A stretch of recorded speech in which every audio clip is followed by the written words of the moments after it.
Three knocks on a door that no one in the world knew existed. February of 1889. Inside Ironback Mountain, behind a wall of stacked waste rock and salvaged timber, behind a plank door with a handle made of twisted copper wire, a young woman stood perfectly still. She was 19 years old. She held a skinning knife in her right hand. On her left forearm, a burn scar ran from wrist to elbow white and raised, still knowing enough to ache when the air was cold. The air inside the mountain was always cold. She had not spoken to another person in 5 months. The knocking came again.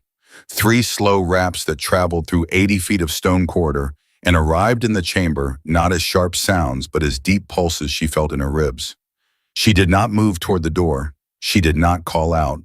She stood 4 feet behind it with the knife held low against her thigh, weight evenly distributed on both feet, breathing through her nose, and she waited. The silence between the second set of knocks and whatever came next was the longest silence Maren Calloway had experienced in 11 months of living underground, and she had experienced many silences. But this one had a different quality. This one had a person in it. We will come back to this moment. We will come back to the door and the knocking and the decision that Maren made in the seconds that followed. But first we need to go back 11 months to the morning that put her inside this mountain. Because no one walks into an abandoned copper mine and stays for a year unless the world outside has become more dangerous than the darkness within. September the 3rd, 1888. Maren Calloway woke at 4 in the morning in the room behind the kitchen. The room had no window. It had no lock. Her Uncle Silas called it the storeroom when neighbors visited.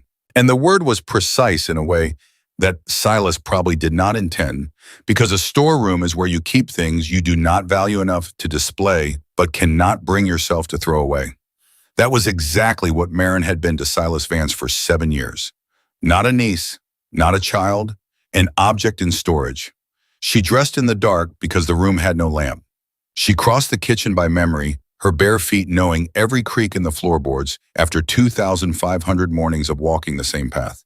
She knelt at the cook stove and opened the firebox and laid kindling over last night's coals and blew until flame caught out, and the first light of the day pushed her shadow up the wall behind her, long and angular. The shadow of a woman who was 5 feet 8 inches tall and who did not hunch. Tall girls in Harlan's Fork were taught to shrink. They were taught to soften their shoulders and lower their eyes and stand with one hip cocked to subtract an inch or two from their height, because height in a woman was treated as a kind of rudeness, an unwillingness to fit the space that had been allotted to her. Maren had never learned to shrink. It was one of the things that Lenora hated most about her. She cooked oatmeal. She split 6 logs at the woodpile behind the house, driving the axe into pine, with a sound that cracked across the yard and bounced off the barn and came back to her as a faint echo. And this was the sound she would remember most clearly about these 7 years. Not Silas's voice, not the silence at dinner, not Lenora's orders. The sound of her own axe at 4 in the morning, the 1 hour of the day when the work was hers, even if the wood was not. She hauled water from the well, she scrubbed the kitchen table, she swept the floors, and by 6, when the rest of the house stirred, everything was ready. Everything was always ready, because Maren had been making everything ready since the autumn of 1881, when she arrived at Silas's door at the age of 11, delivered by a county sheriff who carried in one hand a small girl with black hair and gray eyes, and in the other hand an envelope containing $190 in savings that her father Silas's younger brother had set aside before diphtheria killed him and his wife in the same week. Silas took the girl. Silas took the envelope. The girl went into the storeroom. The envelope went into the desk. And in 7 years, in front of every neighbor and every minister and every passing stranger who sat at his table, Silas Vance never once called her by name. She was the girl. She was the child. She was most often simply a pronoun. She, her. A word that floated through Silas's sentences without ever touching ground. A reference to a person who was present in the house the way weather is present outside a window. Acknowledged, never addressed. At 6 on the morning of September the 3rd, Lenora Vance walked into the kitchen. Lenora was 34. She had married Silas 4 months earlier and had moved into his house in Harlan's Fork, with the focused determination of a woman who understood that this marriage was not a romance, but a transaction. She came from a poor family in a failing county. She had spent her youth watching her mother work herself thin on a ranch that never turned a profit. and she had decided before she was 20 that she would not repeat that life. Silas had a house. Silas had land. Silas was 45 and starting to slow. Lenora intended to be the last person standing when Silas's health gave out, and everything she had done since moving into this house had been organized around that intention. Maren was the obstacle, not because Maren was defiant. Maren cooked and cleaned and hauled and scrubbed and maintained the household with the efficiency of a machine. The problem was not Maren's behavior. The problem was Maren's presence. Young, tall, quiet in a way that made Lenora uneasy because quiet people are watching, and Lenora did not want to be watched. Living under the same roof as Lenora's husband, with a self-possession that Lenora, who had spent her life making herself useful to survive, could not tolerate in a girl who owned nothing and yet carried herself as though she owed nothing. That morning, Lenora told Maren to wash the front room curtains. Maren's hand stopped on the table she was wiping. The curtains were pale blue cotton with small white flowers along the hem. Maren's mother had sewn them in the year before she died. They were the last thing in the house that still carried the trace of her parents. If Maren pressed her face into the fabric and breathed deeply enough, she could still find faintly the smell of the lavender water her mother used when she pressed linens. Everything else in this house that had belonged to Maren's parents had been absorbed into Silas's household so completely that its origins had been erased. The furniture, the dishes, the quilt on the bed that Silas now shared with Lenora. All of it had become Silas's through the simple physics of proximity and silence. But the curtains were still her mother's. The curtains still smelled like home. No, Maren said, not loud, not angry, a single quiet syllable from a girl who had said yes to everything for 7 years and who had found in this one small thing the line she could not cross. Lenora's face did not change. Her eyes narrowed slightly, but her mouth stayed the same. And that steadiness was more dangerous than anger because it meant Lenora had been expecting this. She had been waiting for Maren to refuse something, anything, so that the next step in Lenora's plan could proceed. She called for Silas. Silas came to the kitchen doorway. He did not step into the kitchen. He stood on the threshold with 1 foot on the kitchen floor and 1 foot in the hallway. And Maren noticed this the way she had learned to notice everything about Silas in 7 years of study. He always stood on thresholds. He always positioned himself between rooms half committed to one and half committed to the other. It was where he had been standing for Maren's entire childhood. Not quite present, not quite gone, occupying the exact midpoint between duty and indifference. If you will not listen to her, Silas said, then go. Flat, quiet, no anger. The voice of a man who had made this decision weeks or months ago and had simply been waiting for the moment to arrive. The way a trapper checks his snare each morning, knowing that the animal will come eventually. The question was never whether Maren would leave. The question was when and what excuse would make it look like her choice rather than his. Lenora stood behind Silas with her arms crossed and her mouth set. She said nothing. She did not need to. The architecture of this moment had been built by Lenora over 4 months of careful pressure. 4 months of small demands and smaller provocations, each one designed to push Maren a half step closer to the refusal that would justify the eviction Lenora had wanted since her first night in this house. But before Maren reached the door, Lenora added one more sentence. She said it to Silas, not to Maren, but loud enough that Maren heard every word, and the overhearing was the purpose. Thank God. I cannot stand the girl looking at me with her mother's eyes for one more day. Maren stopped. Her hand was on the door frame. Morning light came through the kitchen window and fell across Lenora's face. And in that light, Maren could see that Lenora was not angry. Lenora was relieved. And the relief was not simply about getting rid of a girl who would not wash curtains. The relief was deeper and stranger than that. Her mother's eyes. Lenora was afraid of Maren's resemblance to her mother. And the thing Lenora was afraid of was a thing she could not say directly. The thing that lived in the space between the words rather than in the words themselves. The way Silas sometimes looked at Maren. Not often, not obviously, but sometimes when Maren moved through the kitchen or stood at the woodpile or sat at the table reading by lamplight, something crossed Silas's face that was not the way an uncle looks at a niece. Lenora had seen it. Lenora could not name it. But Lenora could remove it from her house by removing the girl who caused it. Silas did not turn around. He did not deny what Lenora had said. His back was to Marin and his face was to the hallway, and his silence filled the kitchen with a pressure that was worse than any word he could have spoken. Because at least a word could be argued with. You cannot argue with a man's back. Marin asked for her mother's coat. The brown wool coat with the torn lining that her mother had worn every winter. The coat that still fit Marin because she was built the way her mother had been built, tall and narrow through the shoulders. Everything under this roof is mine, Silas said, still facing the hallway, still showing her his back. Marin looked past him at Lenora. Lenora was wearing Marin's mother's apron, the one with small blue flowers on the pocket. She was wearing it the way a flag is flown over captured ground. Marin left with a flour sack containing 2 changes of clothes, a skinning knife, a box of matches, a ball of twine, a tin pot with a dented rim, and a handle worn smooth by 20 years of use. The pot had been her mother's. It was old and dented and made of cheap tin and worth nothing by any measure that Silas Vance would recognize, which is why it was the only thing of her mother's that had survived 7 years in his house. The things we overlook are sometimes the only things that endure. She walked out the front door into September sunlight.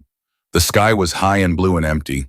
To the left, the road went downhill toward Harlan's Fork, toward the post office and the general store and the church where Silas sat in the 3rd pew every Sunday with his hand on Lenora's arm and his face arranged in the expression of a man who has done right by his obligations. To the right, the road went uphill toward Ironback Mountain, climbing through scrub oak and aspen that were just starting to turn gold at their tips. Marin went right. She went up because down was Harlan's Fork, and Harlan's Fork was Silas's world. Harlan's Fork was the town that had watched Silas keep his dead brother's daughter for 7 years without warmth, without acknowledgement, without ever speaking her name, and had decided collectively and without discussion that this was not their concern. Every community has a distance it maintains between knowing and doing. In Harlan's Fork, that distance was wide enough to lose a girl in. That afternoon, Silas told his neighbor that Marin had gone to Denver to find work. He told the postmaster the same thing. He told the minister on Sunday. The lie was simple and clean and required nothing of anyone who heard it. A girl gone to Denver was a girl who had made a choice. And choices belong to the people who make them. And no one in Harlan's Fork needed to wonder whether the choice had been made for her. The mine road was overgrown but passable. 2 ruts worn into the mountainside by ore wagons that had not rolled in 12 years. Grass and fireweed grew between the ruts, and young aspen pushed up through the packed dirt, and Marin walked through it all with the long stride of a tall woman who was carrying everything she owned in one hand, walking away from the only home she had ever known, and toward the only direction that was not backward. She reached the mine site in the middle of the afternoon. The Consolidated Copper Company had pulled out of Ironback Mountain in 1876 when the main vertical shaft hit an underground aquifer at the 200-foot level and flooded beyond the capacity of the pumps. The company abandoned 3 horizontal drift tunnels cut into the south face of the mountain, a leaning head frame over the drowned shaft, a roofless crushing mill, and a handful of surface buildings.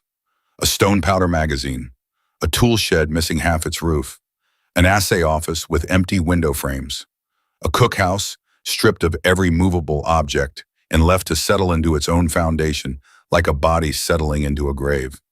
The mountain had spent 12 years taking it all back. Timber graying, roofs collapsing, the vertical shaft filled with water so black and so motionless that it did not look like water at all, but like an opening into somewhere deeper and darker than the mountain itself. Marin stood among the ruins and looked at the mouth of Drift Cut 3, 6 feet wide, 7 feet tall, framed with Douglas fir timbers that had turned the color of old bone. Beyond the frame, nothing, darkness so complete it seemed solid. She felt nothing about it, not fear, which would have meant she still had something to protect, not hope, which would have meant she still expected something from the world. She felt the recognition of a practical fact. A hole in a mountain is at minimum a roof, and a roof was more than Silas had given her. She stepped inside. Drift Cut 3 ran straight into the mountain for 80 feet. The air cooled as she walked, dropping degree by degree from the September warmth outside into something steadier and older. The timber supports lining the walls were gray with age but hard to the touch, preserved by the dry mountain air that had pulled moisture from the wood grain, the way a smokehouse cures meat, leaving behind a structure that would outlast most buildings on the surface. At the end of the drift, the tunnel intersected a crosscut that ran left and right along the copper vein. She turned right. The crosscut ran south for 40 feet and opened into a stope, a mined-out chamber 20 feet wide, 15 feet deep, and 12 feet tall. The temperature here held at a constant 54 degrees, maintained by the thermal mass of the surrounding stone. Millions of tons of rock absorb heat with such slowness and release it with such reluctance that the temperature inside the mountain does not change with the seasons. It does not change with the centuries. The mountain holds 54 degrees the way a bell holds its note long after the striking has stopped. Maren struck a match. The walls lit up dark gray schist veined with copper, oxide, malachite green, and azurite blue, catching the small flame and reflecting it back in threads and flashes of color that jumped as the match trembled in her hand. The ceiling was solid, a pillar of unmined ore left in place to bear the weight above. The floor at one end had been backfilled with waste rock during the mining operation, creating a raised platform roughly 6 feet by 8, flat and dry. And on the platform, half buried in the dust of 12 years, Maren saw something. She knelt. She brushed the dust away with her fingertips. A bone button. Round, flat, hand-carved with 2 holes for thread and 2 letters scratched into the back. R.W. Someone had been here before her. Someone had lain on this platform and lost a button from a shirt, had not found it, or had not bothered to find it because they were leaving, and the button did not matter enough to search for. Someone whose name started with R and ended with W had spent time in this chamber alone in the dark and had left behind this one small proof of their existence. Maren picked up the button. She held it in her palm. It weighed almost nothing. She set it back on the platform exactly where she had found it. She did not keep it. She did not throw it away. She left it where it was because this place had belonged to someone before her. And the only appropriate response to the belongings of the absent is to leave them undisturbed. Maren understood this because she had spent 7 years watching her own mother's belongings absorbed and erased by someone who considered them his. She would not do to a stranger what Silas had done to her mother.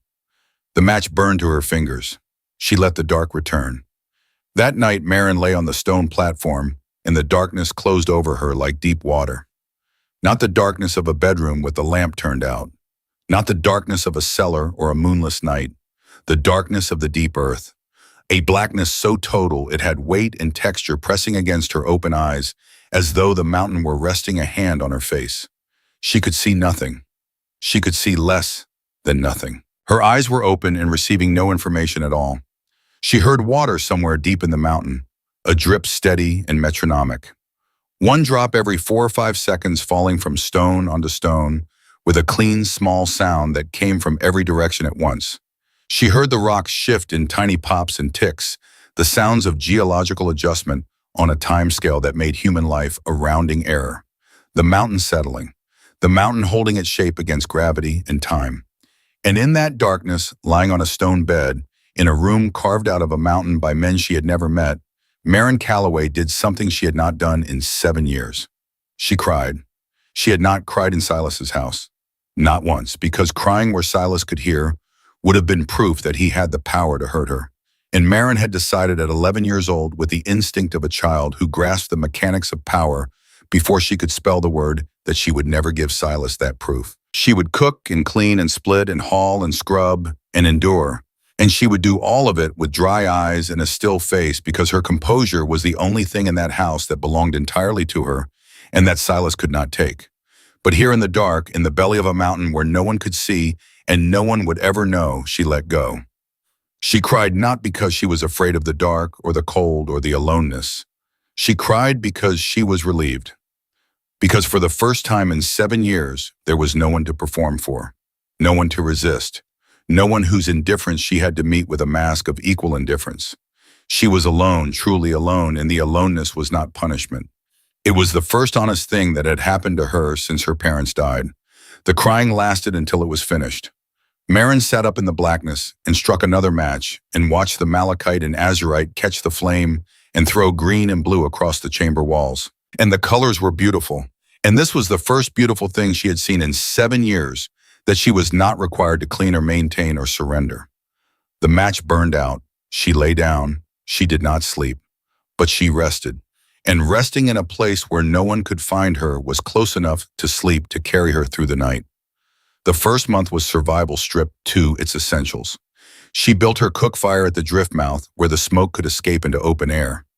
She heated creek stones in the fire and carried them into the stove wrapped in canvas she had torn from the cookhouse wreckage, placing them around the sleeping platform where they radiated warmth for hours.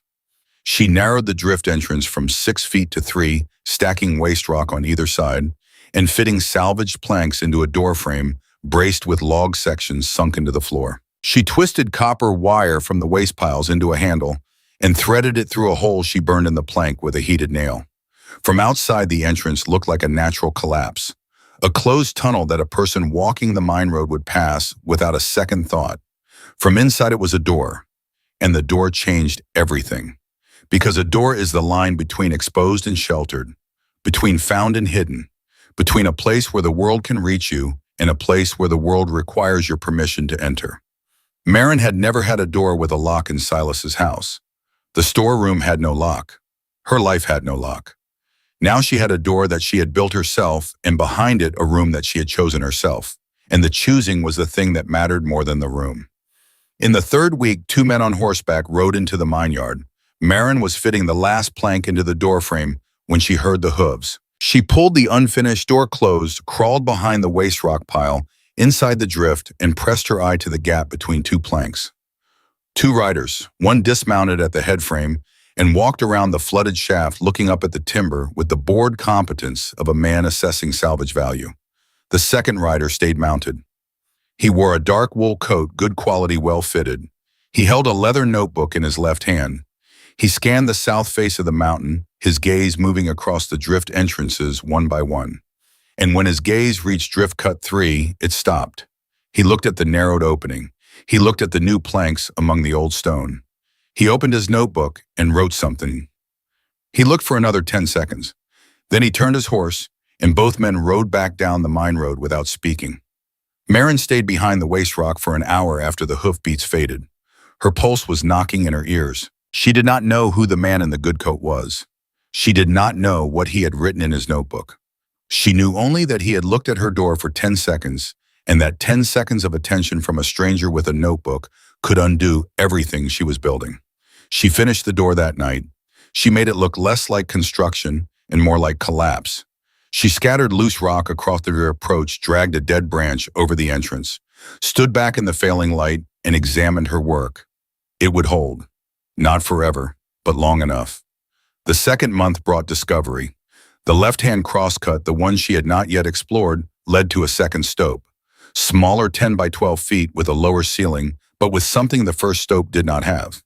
A natural fracture in the wall, no wider than a finger, that admitted a thin blade of daylight from the surface. Maren widened the crack carefully over 3 days, working with a salvaged mining pick, testing each stroke to make sure she was not weakening the wall beyond safety. When she was finished, the crack threw a column of light 2 inches wide that moved slowly across the chamber floor as the sun crossed the sky overhead. It reached the east wall by late afternoon and faded as the sun dropped below the ridge. A sundial, a calendar, a daily proof that the world above still turned. She organized the space. The first stope became the living quarters. The second became the workshop and pantry. She strung twine between the 2 chambers through the crosscut and hung canvas curtains at each end, dividing the underground into rooms that could be sealed individually, each one holding its own warmth behind fabric walls. She built a sleeping platform from mine timber, a table from cookhouse lumber, a stool from a log section, and shelves that she wedged into natural cracks in the rock face. She found a fissure in the ceiling of the first stope that drew air upward through the rock to some unseen exit on the mountainside above, and she built a fire pit beneath it. The smoke rose into the crack and vanished. The air stayed clean. The food came from the mountain. She set wire snares on game trails for rabbits and squirrels. She bent a nail into a hook and fished the creek. She gathered wild onions, dandelion greens, choke cherries, service berries, rose hips, and the starchy roots of biscuit, root, and yampa from the meadows above the mine. She dried everything. Meat on racks near the cook fire, berries spread on flat stones in the second stope, and turned daily until they were leathery and dark. roots braided together and hung from ceiling pegs.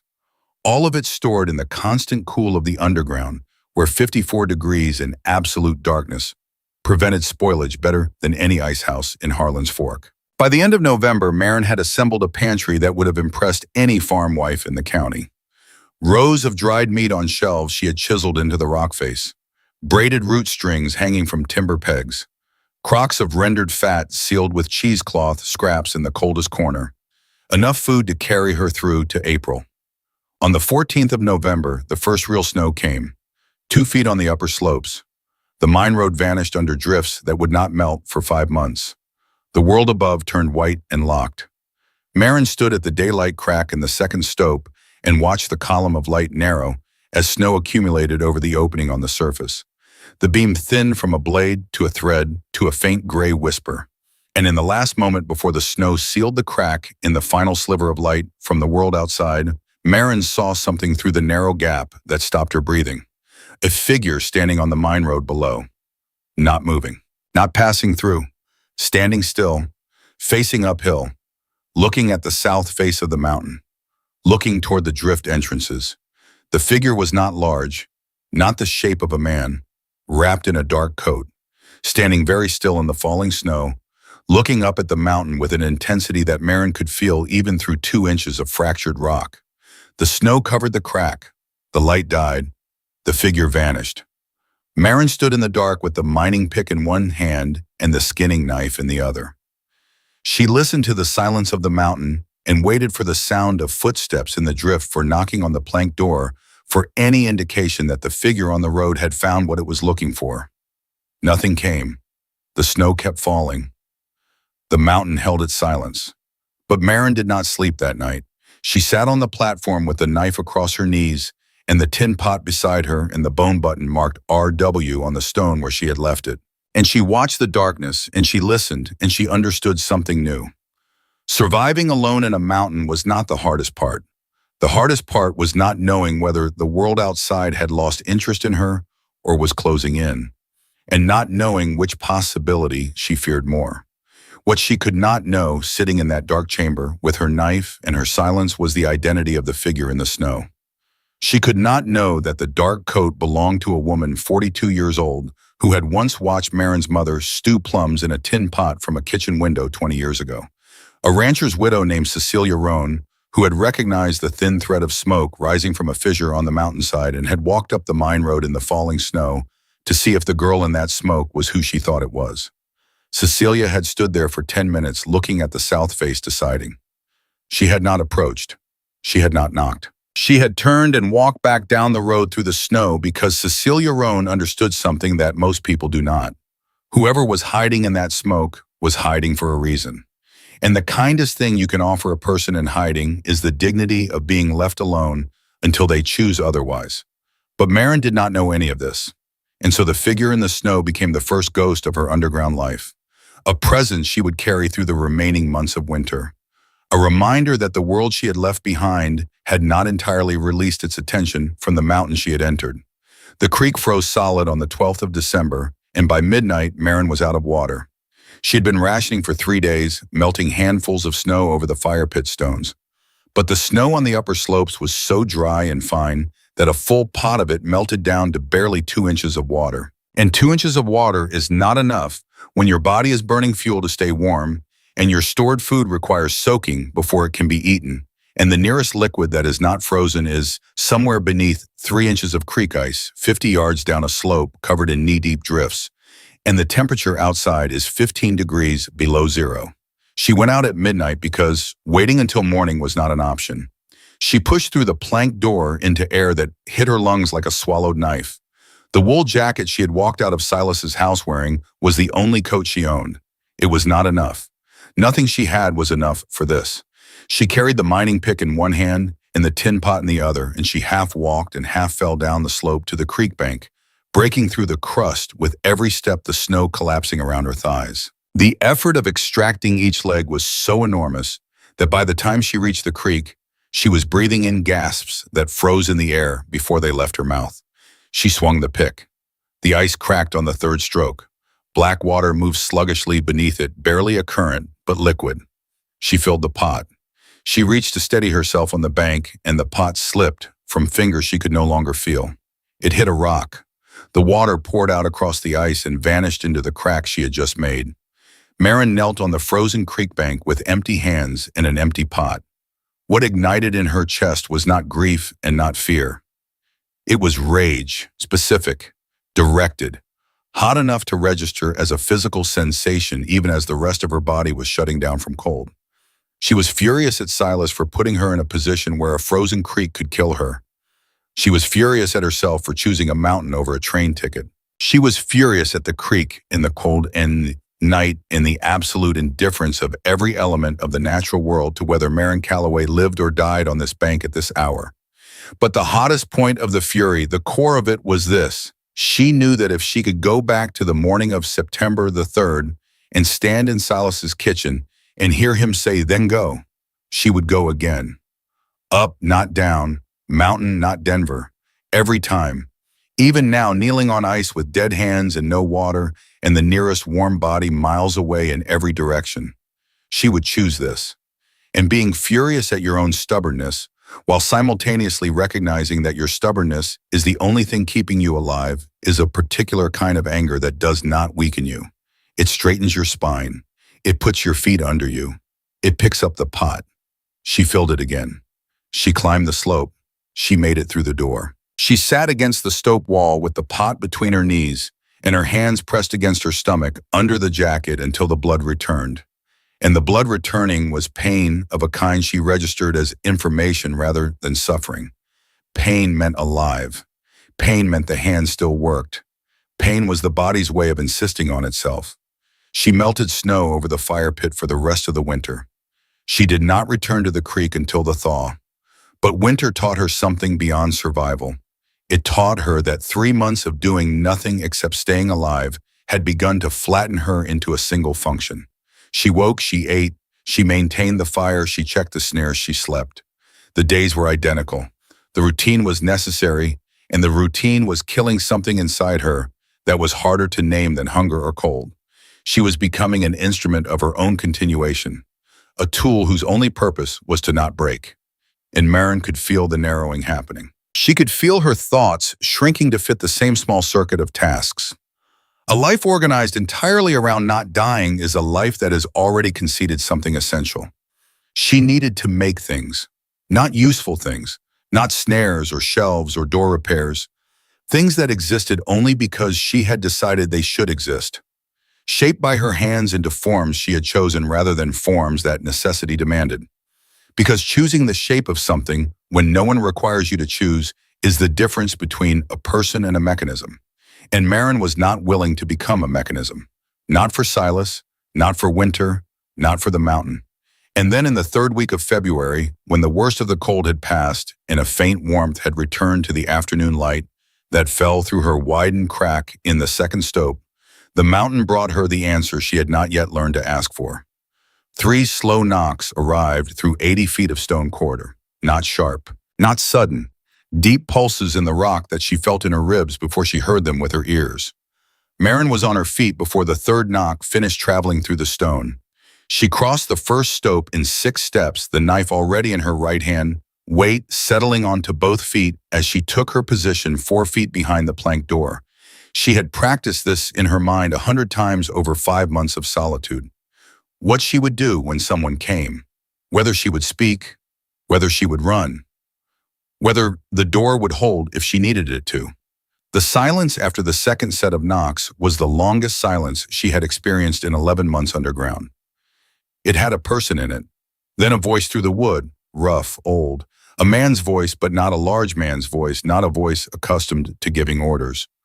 Looking for gold. Maren stood with the knife at her side. She breathed through her nose. She looked at the door and she thought about everything that had brought her to this exact position in this exact mountain, and she made her decision. No gold in this mountain, she said. Her own voice surprised her. Rough from 5 months without use. A stranger's voice wearing a familiar shape. A pause from the other side. There is copper, said the voice outside, a statement, not a question, as though the man had already known the answer before he asked and was simply confirming it. Maren stood with the knife for one more breath. Then she turned the copper wire handle and opened the door. The man on the other side was 61 years old and thin enough that the wind seemed to pass through him rather than around him. White beard, blue eyes, hands that had held a rock hammer for 40 years bearing the permanent calluses of a man whose profession was patience. He carried nothing but that hammer. And his eyes, when the door swung inward and the firelight from the stove reached his face, held curiosity rather than calculation. Maren had spent 7 years learning to read the difference. Curiosity asks, calculation takes. She stepped aside. August Whitfield walked into the first stove and stopped walking. He turned slowly in the center of the chamber, the way a man turns inside a space that asks something of him before he has spoken a word. His eyes moved from the sleeping platform to the table, to the shelves cut into the rock face, to the fire pit, with its clean draw through the ceiling fissure, to the copper hooks on the schist wall, to the second stove visible through the crosscut where the daylight beam was cutting its bright line across the floor. He turned the full circle. He said nothing for a long moment. Then he sat on the stool and accepted the coffee Maren poured from the tin pot, and he looked at a copper ladle hanging from a copper hook on the wall, and he said, "Your uncle told everyone you went to Denver." "I know," Maren said. "I did not believe it." He drank the coffee. He asked no other questions. He had been panning for placer gold in the creek below Ironback Mountain when he saw smoke rising from a fissure on the mountainside above the lowest drift. Smoke where there should be no smoke. He had climbed the mine road, found the entrance, studied the plank door and the copper wire handle, and knocked. That was all. He offered no explanation of why he had knocked, rather than turned around. Some things do not require explanation when you are 61 years old and have spent 40 years alone in mountains. He left that afternoon. He told no one. Not Harlan's Fork. Not the county. Not any of the supply merchants in Sutter Creek who might have recognized the description of a young black-haired woman living in the drifts of Ironback Mountain. He kept the knowledge the way a man keeps a fire in a strong wind, cupped in both hands, shielded from the thing that would extinguish it. Because August Whitfield had lived long enough to understand that some people disappear because they are lost, and some people disappear because they have finally found the only place where the world makes sense. Telling the world where those people are is not a rescue, it is a violation. He came back 2 weeks later. He tied his mule to the head frame post and knocked 3 times and waited. When the door opened, he set down a cloth sack on the drift floor. Flour, coffee, salt, and a wool coat, dark brown heavy, lined with flannel that had belonged to a man who no longer needed it. Maren put the coat on that evening. She wore it for the next 3 years. He did not ask for payment. She did not offer apology. She gave him copper buttons, small and flat, hammer-marked, on their faces that he sold without comment in Sutter Creek on his next supply run. He did not tell anyone who had made them.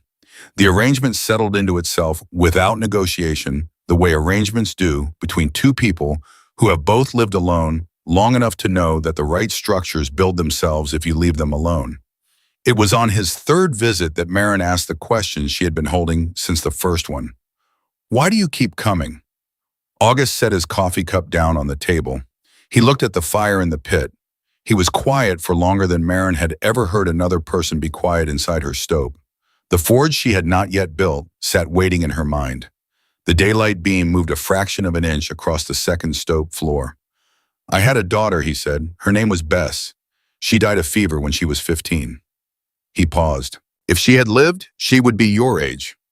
Maren set her own cup down. She looked at the old man on the stool, the white beard and the weathered hands, and the blue eyes that had been studying the earth for 4 decades, and she saw in those eyes the engine behind his kindness. The furnace that powered it, not generosity, grief. He helped her not because she needed help, but because she was a one and Bess was not. And helping Maren was the closest August Whitfield could get to the daughter he had not been able to save. She picked up the tin pot and poured more coffee into his cup. It was a small gesture, the kind of thing a person does automatically when hosting a guest. But for Maren, it was the first time in over a year that she had served someone, not because she was required to, but because she wanted to. 7 years of compelled service had not prepared her for the weight of chosen service. The difference was invisible to the eye and vast beyond measure to the spirit. But the knowledge of Bess also lodged itself in a place that would cause trouble later. A quiet growing trouble. Because if August saw Bess when he looked at Maren, then he did not see Maren. And Maren had spent 7 years being unseen in Silas's house. She would not spend the rest of her life being unseen in August's grief. The assay office was the smallest of the surface buildings, a stone-walled room with a collapsed roof and a door frozen half open on corroded hinges. Inside, bolted to a stone slab that served as a workbench, Maren found a crucible furnace. A fire brick chamber roughly 18 inches on each side with a bellows port on the left, a flue hole on top, and a small iron door in front that opened onto a firing space designed to hold a clay crucible. The apparatus weighed close to 200 pounds, which was why the salvage crews had left it behind. Heavy things survive abandonment. Maren was beginning to understand this principle in a way that went beyond the physical. She spent 2 weeks dismantling the furnace and carrying it underground. 23 trips through the drift, each one carrying a single fire brick or a section of bellows pipe or a piece of the iron frame. She rebuilt it in the second stope against the wall near the daylight crack. The bellows she reconstructed from salvaged leather and a wooden frame. The crucible she found in the debris, cracked along one side but functional, if packed with a paste of wet ash and clay. The tunnel walls held the raw material. The green mineral veined through the schist was malachite copper carbonate ore. To extract pure copper from it, the mineral had to be heated above 1100 degrees in an enclosed fire fed by forced air from a bellows but starved of enough oxygen to burn completely. The incomplete combustion produces a gas that bonds with the oxygen in the ore and carries it away, leaving behind pure metallic copper pooled at the bottom of the crucible. The slag, everything that is not copper, rises to the surface and can be poured off. Maren did not know the chemistry. She knew that the furnace was built to turn the green rock into metal. The gap between knowing that and doing it turned out to be filled with failure. The first 3 attempts produced slag and frustration. The bellows port clogged twice with mineral dust. The temperature would not climb high enough, or the crucible leaked, or the fuel was too wet, or the airflow was wrong. Each failure left Maren sitting on the stope floor with black fingernails and soot on her face and nothing to show for hours of work.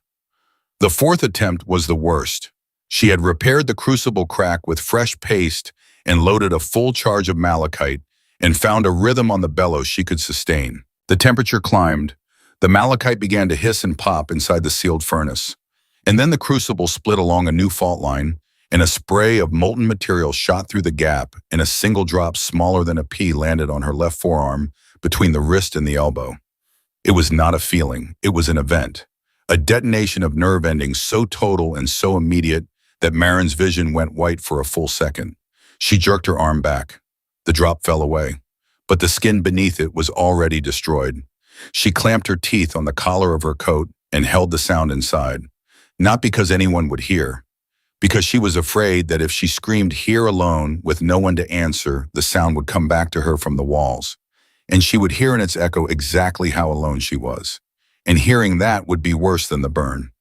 She treated the wound with cold water and a strip of cloth torn from the hem of her jacket. She sat in the first stope with her arm pressed against the cool wall, and she thought about her mother's voice.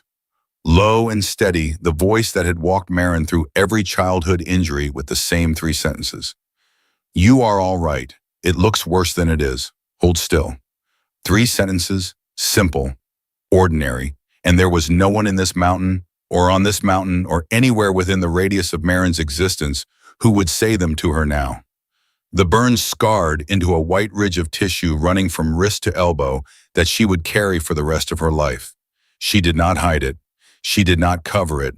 It was the pace of the 5th attempt. And the 5th attempt was the one that changed everything. New crucible, smaller but intact. Fuel dried for a week on the warm stones near the fire pit. The bellows port lined with a sleeve of hammered native copper to keep the dust out. And a rhythm on the bellows calibrated through 4 failures into something she now knew in her body, rather than her mind, a stroke every 2 seconds, steady and sustainable. She pumped for 30 minutes. The furnace roared in the enclosed chamber, the sound filling the stope with a vibration she could feel in her sternum. And then she heard something change inside the crucible. A liquid sound beneath the roar. The sound of solid becoming fluid. She opened the furnace door. She gripped the crucible with tongs fashioned from an iron bar. She tilted it over the flat stone she used as a work surface. Slag poured out dark and glassy. And then beneath the slag, rolling slowly across the stone, a bead of copper the size of a marble, orange, glowing, pure. It sat on the stone and pulsed with its own heat. In the gray chamber, its color was so vivid and so warm that it seemed to belong to a different world than the one it had been extracted from. She picked it up with the tongs. She set it on the flat stone she used as an anvil. She struck it with the rock hammer. The bead flattened into a disc bright and smooth. She struck it again thinner. She could see a warped reflection of the daylight beam in its surface. And Maren laughed, a short, rough sound that came out of her throat before she could shape it. The laugh of a person who has been silent so long that even happiness arrives without polish. Wall or defiance or relief she could not have said. It was all three at once, raw and unfinished. She collected malachite and native copper from the walls and waste piles. She smelted small batches and hammered ingots into shapes. Hooks for the stope walls, hinges for a storage cabinet, a ladle, a second pot, rivets for the bellows when the leather stitching gave out, buttons flat and round with two punched holes, the kind that could replace bone fasteners on a coat or serve as currency for a woman with no dollars, and a bracelet. A band of hammered copper no wider than her little finger curved to fit her left wrist directly above the burn scar. She made it for no reason that survival could explain. She made it because making something beautiful inside a mountain was a refusal to be reduced to function. Because adornment is the oldest human protest against the idea that staying alive is enough. She wore it from that day forward. She never took it off. Spring brought Maren out of the mountain and into a transaction that would reshape the boundaries of her solitude. She cleared a garden on the south-facing slope below the mine entrance, picking stones from the rocky soil, working the dirt with a flat piece of timber until it was loose enough to accept seed. She dug a shallow irrigation trench from the creek to a point above the garden and planted potatoes, beans, turnips, and onions from seeds she acquired at a ranch 5 miles south, paying with copper buttons. The rancher asked no questions. The rancher's wife had several. Cecilia Roan was 42 years old, a widow running a 200-acre cattle ranch alone since her husband died of pneumonia 3 years earlier. She had a square face and hands that had dug more post holes than most men in the county. On the first visit, she looked at the copper buttons laid on her kitchen table, looked at Maren, and said nothing for a long moment. On the second visit, Maren brought eggs from 3 hens she had traded for and housed in a stone pen against the south face of the mountain. Cecilia accepted them with the first warmth Maren had seen from her, a nod that was almost a smile. On the third visit, Cecilia was waiting at the gate. "I know who you are," she said. Maren's weight shifted to her back foot, the same instinct that had put the knife in her hand when the first knocking came. "That tin pot you carry. I was neighbors with your mother and father in Harlan's Fork before I married Tom and moved out here. Your mother stewed plums in that pot every August. I would know it in a pile of 1,000 pots." Maren said nothing. The eggs in her basket were still warm from the hens. "Come inside," Cecilia said. "There is something you need to hear." They sat at Cecilia's kitchen table. Cecilia poured tea. The kitchen smelled of bread and wood smoke and soap, and these smells hit Maren with a force she had not anticipated. The smells of a functioning household of a woman who had built a life that was entirely her own. It had been over a year since Maren had sat into any house at all. The normalcy of it was disorienting. The warmth of it was disorienting. She had forgotten what it felt like to sit in a room that had not been built by her own hands. Cecilia sat her cup down. "Silas told Harlan's Fork you went to Denver last September. That was the first lie." She paused to let the words settle. "2 months ago he told the county you are dead. Fever, he said, in Denver last winter. He filed a declaration of death with the county clerk." The kitchen clock ticked. A horse stamped in the corral outside. The bread cooled on the rack. Maren sat at the table with both hands flat on the wood, the one with the burn scar and the one without. She pressed her fingers into the grain until the tips went white, because pressing was the only way to keep her hands from shaking. And keeping her hands still was the only way to keep the thing rising in her chest from reaching her face. Not grief, not surprise, something colder than both. "Why?" Maren said. Cecilia shook her head. "I cannot say for certain.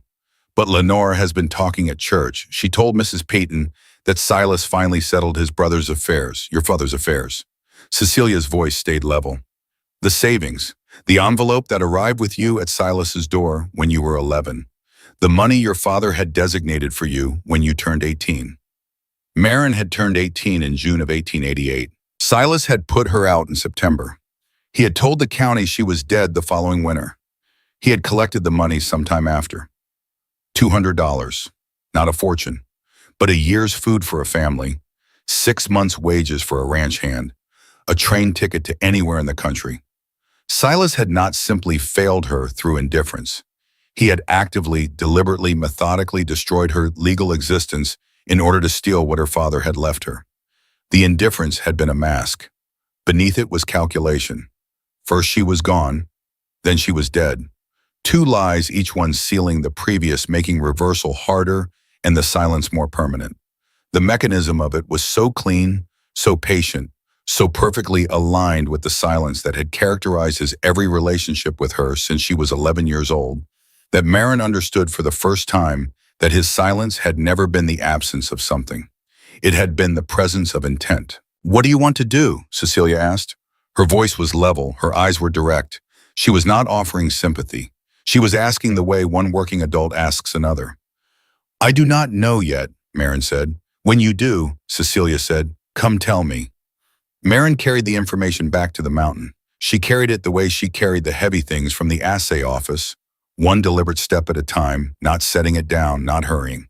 The knowledge sat inside her beside the rage that had pulled her off the frozen creek bank, but it was a different temperature.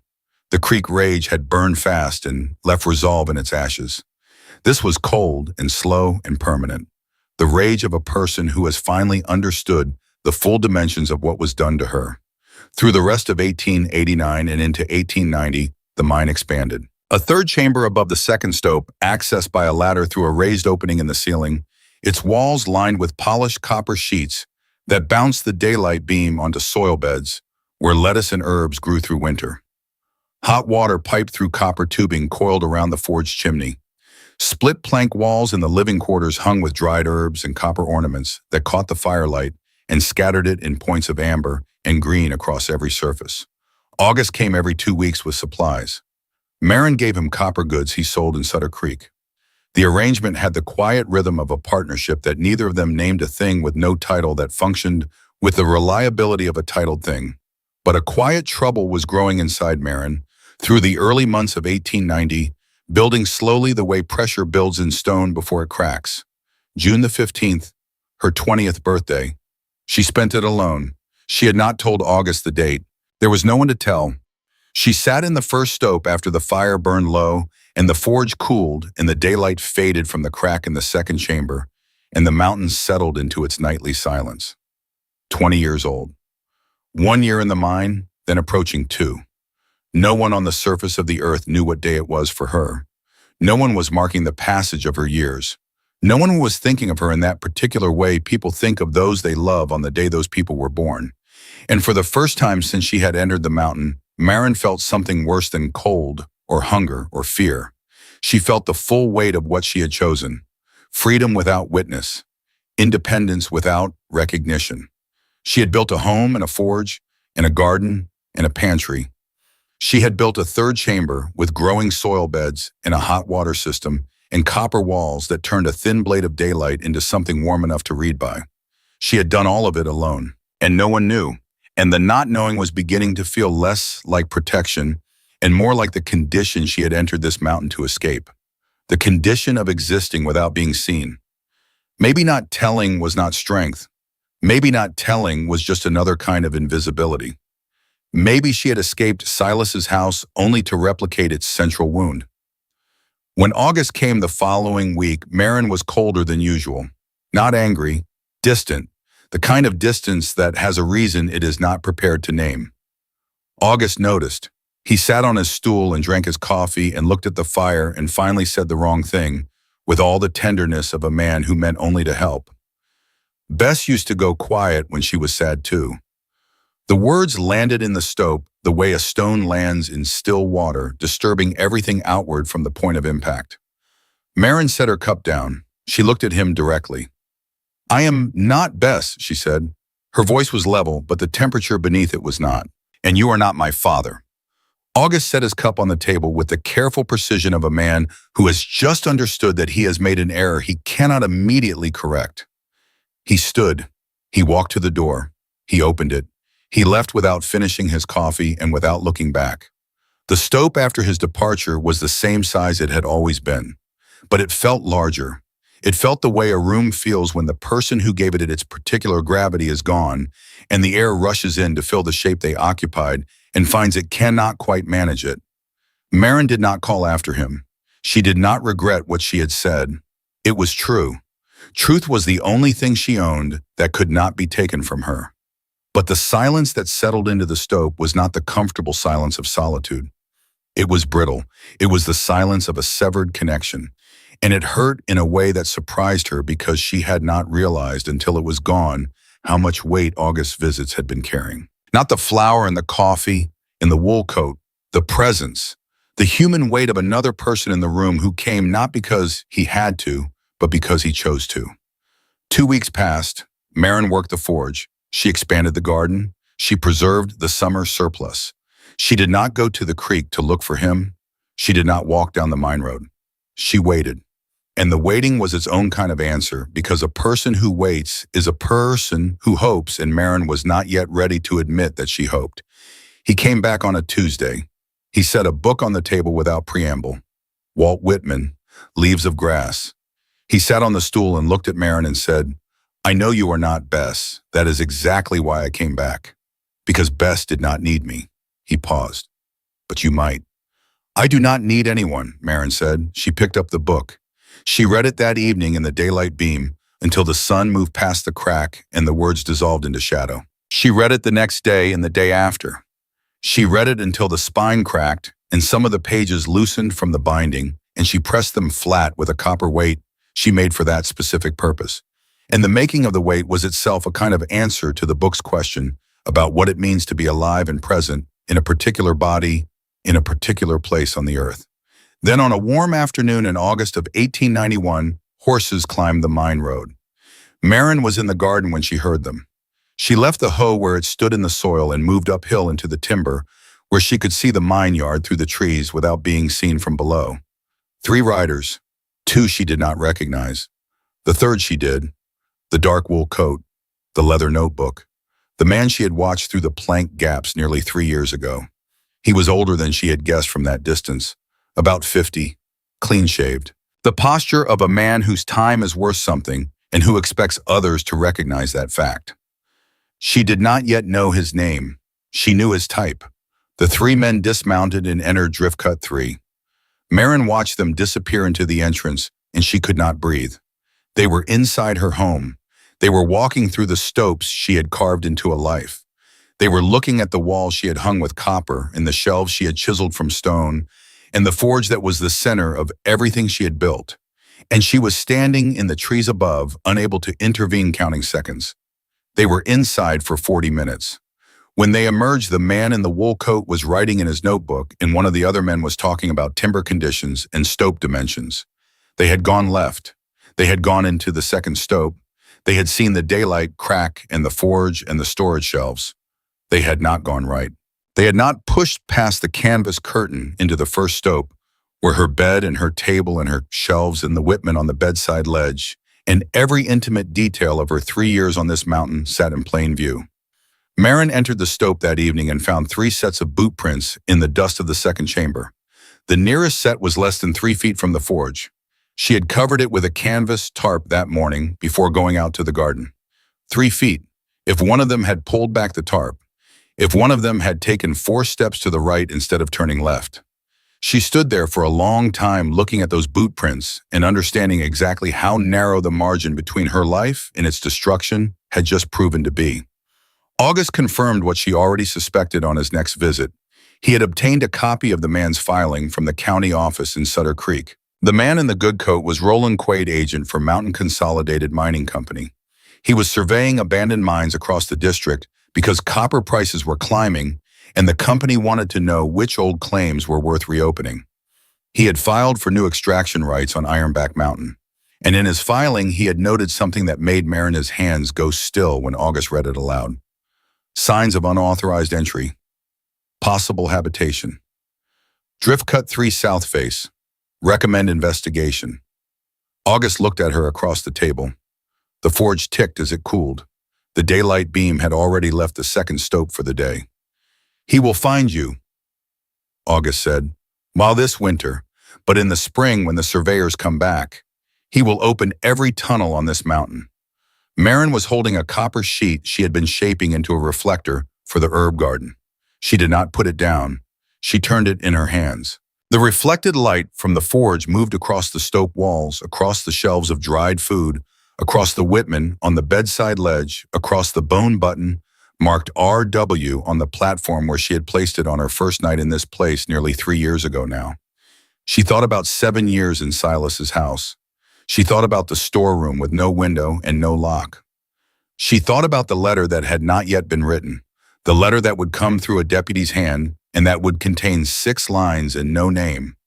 Not her name, never her name, because Silas Vance had spent 10 years practicing the act of her erasure and had become very good at it. She thought about the declaration of death filed in a county office, the methodical patience of a man who understood that silence in paperwork could accomplish what cruelty could not. First she was gone, then she was dead. And if she stayed hidden in this mountain while Roland Quade's surveyors mapped every tunnel and opened every door, she would remain dead. She would finish the work Silas had started. She would erase herself on his behalf. She turned the copper sheet one more time. Then I will not hide, she said. August looked at her across the cooling forge. Silas made me invisible for 7 years, Maren said. He declared me dead to make me invisible forever. I will not do his work for him. She set the copper sheet on the workbench. If Roland Quade comes to this mountain, he will find a door, and behind the door he will find me, and I will be standing. August was quiet for a moment. The fire popped once and settled. He had spent 40 years walking from one mountain to the next carrying a rock hammer and a grief he could not set down, and he had learned in those 40 years to recognize the specific quality of a decision that has already been made and is only being spoken aloud for the first time. What do you need, he said. A lawyer, she said. August rode to Sutter Creek the next morning. He walked into the office of Daniel Pruitt, a small man with round spectacles who took cases that larger firms turned away, and he placed a leather pouch on the desk. Inside the pouch were copper goods, buttons, hinges, bowls, a bracelet. 2 years of Maren's work sold by August across the western slope. The cash value was enough for a retainer. Pruitt listened to the story. He examined the copper. He picked up one of the bowls and turned it under the window light and ran his thumb across the hammer marks, the way a man touches something he recognizes as having required more than skill to make. She made these, he said, in the mine by herself. He took the case. The legal argument was specific. The original extraction rights held by Consolidated Copper had expired in 1886 under Colorado territorial statute requiring active operation or periodic renewal. They had not been renewed. Mountain Consolidated's application for new rights was pending, but not yet granted. In the interim period, the mine sat on public land. Under Colorado homestead provisions, a person who continuously occupied and improved public land over a sustained period could petition for recognition of use rights. Maren had occupied Drift Cut 3 for nearly 3 years. Her improvements were beyond any reasonable dispute. Pruitt also said with the directness of a man who does not charge by the word that Maren was a single woman with no family standing, no property record, and no political weight. That the county commissioners who would hear the case were all men, that the odds were not in her favor. Maren's response, relayed through August, was 4 sentences. I do not need to win the case. I need them to see me. Silas made me invisible for 7 years. He declared me dead to make me invisible forever. I will not do his work for him anymore. The hearing was set for June the 12th, 1891, at the county courthouse in Delta. And between the setting of that date and the arrival of that morning, another thing happened that Maren had not expected. The deputy arrived on a Tuesday. Deputy Court Ellison was 30 years old with square hands and a deliberate way of moving that he had acquired in 6 years working underground in the silver mines at Leadville, where moving too fast could collapse a timber set and moving too slow could leave you standing under one when it went. His lungs had started bleeding in the 3rd year. A doctor told him he could keep mining and die in the mountain, or stop mining and live above it. He had chosen to live, which was how he ended up wearing a deputy's badge in a county where the most serious crimes were fence disputes and drunk cattlemen. It was not the life he had planned. It was a life that included breathing, and he had learned not to argue with that. The county had sent him because the survey crew had reported a constructed entrance in Drift Cut 3. Someone had built a door where no door should exist. The county needed a man who understood mines to go up and determine what was behind it. Ellison dismounted at the mine yard. He walked to the south face. He studied the entrance, the fitted planks, the stacked waste rock, the copper wire handle. He had seen enough mine sites in his working life to know what he was looking at. This was not salvage work or casual trespass. This was habitation. Deliberate, sustained, and executed with a quality of care that made him pause before he knocked. Footsteps inside. Not the hollow reverberation of boots on bare stone, but the shorter, flatter sound of a person crossing a swept floor toward a door they have been expecting someone to find. The door opened. A young woman stood in the gap. 21 years old, black hair tied back, gray eyes, a copper bracelet on her left wrist, and the white ridge of a burn scar running beneath it. She held the door at conversation with, "Deputy Cord Ellison," he said. "County sent me." "I know why you are here," she said, and she stepped aside. Ellison walked through the drift. He passed the canvas curtain. He entered the first stope, and he stopped, and he stood in the center of the chamber, and for a long moment he did not speak.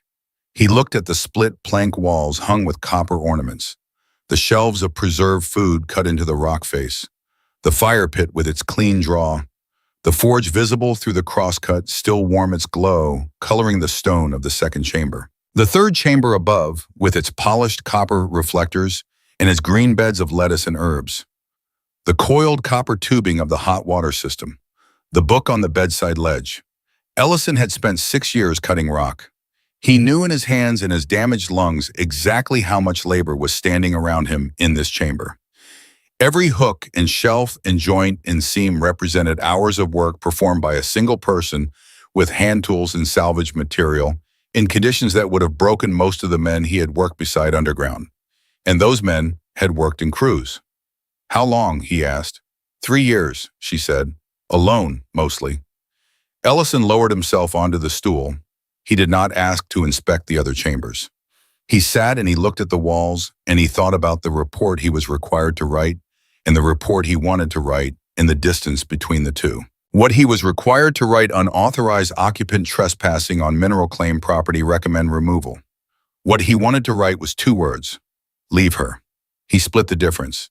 He wrote that he had found the site occupied and that further review was needed before action could be taken. A report that committed to nothing and delayed everything, the most he could offer. He was a deputy, not a judge.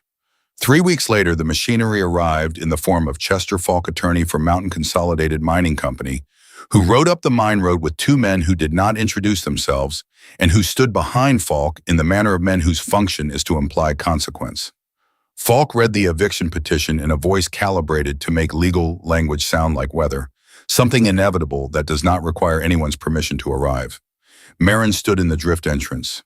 She did not invite them in. She held the door at conversation with, and she listened to every word. And when Falk finished, she spoke. "I have lived here for 3 years. Your company abandoned this mine for 15. You did not want it until I made it worth wanting." Falk folded the petition. "The law does not recognize improvement by trespass, Miss Calloway." "Does the law," Marin said, "recognize a man declaring his living niece dead so he can collect her inheritance?" The sentence changed the air between them. Falk paused with the petition half folded. One of the men behind him looked at the ground. The statement had nothing to do with mining rights or property law or the legal question of authorized occupation. But it had everything to do with the moral question of who Marin Calloway was and why she was standing in this entrance. And moral questions, once spoken aloud in front of witnesses, have a way of contaminating legal proceedings, no matter how carefully lawyers work to keep them out. "That is a separate matter," Falk said. "The petition stands. 30 days. He turned. His men turned. They mounted and rode. Marin watched them go. Her hands were trembling against the door frame. Her face was composed. The composition was not performance. It was 10 years of practice. That evening, Ellison returned. He rode up the mine road at dusk and dismounted with the heaviness of a man carrying something he wished he did not have to deliver. He handed Marin a letter in the first stope. He stood among the copper walls in the forge warmth and the smell of dried herbs, and waited because he had been asked to wait for a reply, and because he was, if he admitted it, unable to leave without knowing what the letter said. Marin opened it, 6 lines in handwriting she recognized before she read it. Small, tight, slanted right. The handwriting of a man who used words the way he used money, as little as possible. Each one counted. Come home. Lenora will not mind. There is a room for you. She read the 6 lines twice. She read them the way you read the terms of a contract you have already decided to reject, not for the content, but for what the content reveals about the person who drafted it. Come home, as though she had left by choice, as though the morning of September the 3rd had been a disagreement rather than an expulsion. Lenora will not mind, as though Lenora's tolerance were the gate Marin needed opened rather than Silas's silence, and Silas's theft, and Silas's meticulous erasure of her existence from the public record. There is a room for you. The storeroom. No window, no lock. And then the word Marin noticed most was not in the letter at all. Her name. Silas had written you, not Marin. 6 lines, a direct address to the niece he had housed for 7 years and declared dead for profit, and he still could not write her name. The word had never left his mouth in 10 years. It was not going to appear in his letter now. The absence of it was the most complete sentence in the document. She folded the letter. She set it on the table beside the tin pot. She looked at Ellison. Tell him I am home. Ellison looked at the letter on the table and then at the stope around him, at the walls and the copper and the shelves and the forge warmth, and he understood that the 4 words were not a refusal to return. They were a correction. Home had been reassigned. It belonged here now, earned here in the dark with burned hands and 3 years of work that no one had asked her to complete and no one had the right to undo. He delivered the message. Silas did not come. He did not write again. But 30 days was still 30 days. The petition still stood. The hearing was still June the 12th. And Marin Calloway, who had spent 3 years building a life inside a mountain that a mining company now wanted to reclaim, was about to walk into a courtroom and stand up in front of 60 strangers and say with her presence what she had said to Ellison with 4 words. She was home. Whether the county would let her keep it was the question that would not be answered until morning light came through the tall windows of the courthouse in Delta. And before that morning arrived, one more person would make a decision that none of them had anticipated. A decision that would walk through the courtroom door alone, without Silas, wearing the particular expression of a woman who has finally decided that the silence she was sold is not worth the price she has been paying for it. The morning of June the 12th, 1891 arrived the way consequential mornings often do, quietly, with no sign that it intends to be remembered. Marin Calloway rose before the light changed in the second stope. She washed her face with water heated on the forged stones. She dressed in the wool coat August had given her 3 years ago, the brown one with the flannel lining that had shaped itself over those years to the particular angles of her shoulders. She tied her hair back. She cleaned her boots with a rag and set them on the floor and looked at them, and they were the boots of a woman who had spent 3 years walking on stone, and no amount of polishing was going to make them look otherwise. She put them on anyway. August was waiting at the mine yard with his mule and a second horse borrowed from Cecilia Roan's stable. He looked at Marin when she came through the drift entrance into the morning light, and he said nothing. He did not need to. He had been coming to this mountain for 2 years, and he knew the face she was wearing. It was the face she wore when she had already settled something inside herself and was waiting for the outside world to catch up. They rode to Delta. The courthouse was a 2-story building with tall windows on the second floor that caught the morning light and threw it across wooden benches the color of old honey. By 9, every bench was full. Men stood along the walls with their hats in their hands. A reporter from the Montrose newspaper sat in the front row with his pad open and his pencil ready. The story of the woman in the mine on Ironback Mountain had traveled across the county, by spoken word growing larger and stranger with each retelling, so that by the morning of the hearing, Marin Calloway was variously described as a hermit, a prospector, a fugitive, a genius, and a madwoman, depending on who was talking and how many miles they lived from the south face of the mountain. Marin walked in with August and Daniel Pruitt. She did not look at the gallery. She did not look at Roland Quaid, who sat at the opposing table with Chester Falk, and a stack of documents that represented the full legal weight of a mining company with resources that exceeded Marin's by an order that could not be meaningfully calculated. She looked at the three county commissioners seated behind the long table on the raised platform, and she waited. She was 21 years old. She had spent 3 years answering to nobody. She carried herself accordingly, not with arrogance, with the settled certainty of a person who has tested herself against conditions that would have broken most of the people in this room and who does not need their approval to know what she is worth. Falk presented the company's case. Clean, efficient, built on the solid ground of property law. The mine was mineral claim land. The occupant was unauthorized. Her improvements, however notable, did not constitute legal standing. The company's application for extraction rights was pending and her presence impeded survey work. He requested immediate removal. Pruitt presented Marin's case. He walked the commissioners through the timeline with the patience of a man who has organized complicated facts into a shape that even a skeptic can follow. The closure in 1876, the expiration of rights in 1886, the 2 years the mine sat unclaimed on public land before Marin entered it, her continuous occupation, her improvements, her cultivation of the adjacent slope, her established trade in copper goods that had reached buyers as far as Sutter Creek and beyond. He cited the homestead provisions. He cited precedent. He cited the gap between what the law prohibited and what justice recommended. The commissioners listened. They shuffled papers. They looked at Quaid.